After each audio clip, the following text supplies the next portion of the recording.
Okay, so in this video, I'm going to show you how you can add an announcement bar on your Shopify store, and let's just get started right away. So you want to sign in to your Shopify dashboard and then click on apps right here. Now I'm going to do it with an app, since by doing that, anyone can actually do this. If I show you how you can do this without an app, some of you might not be able to do it, which is why I'm going to do it like this. So visit the App Store, and then once you're there, you want to basically search for quick announcement bar right there. It will already show up, and you want to install, let's see, where is it? You want to install this one right there. It is a 4.9 star like rating, over 4,000 reviews, and there are free plans available.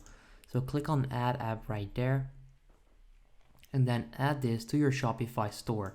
So I'm going to click on install app, and I'm then going to install that to my store. And this is all you need to do this. Basically, you can already tell by the name of this app, quick announcement bar, is that you can actually do this. So this will bring you over here where you can find create new bar right there. Click on that. You can then go with the basic templates and then choose one you like. So let's see, I'll go with this one right here. You can then change the name right there as well, and the text, like the message. So let's say you're selling t-shirts on your store.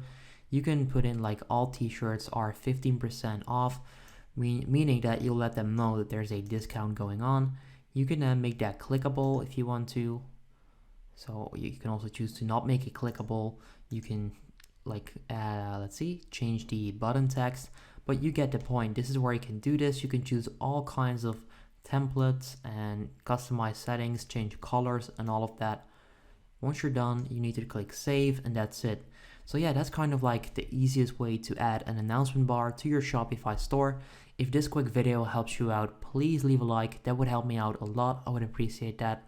Let me know in the comments down below if it works, so that others know that it works and they can then use that as well.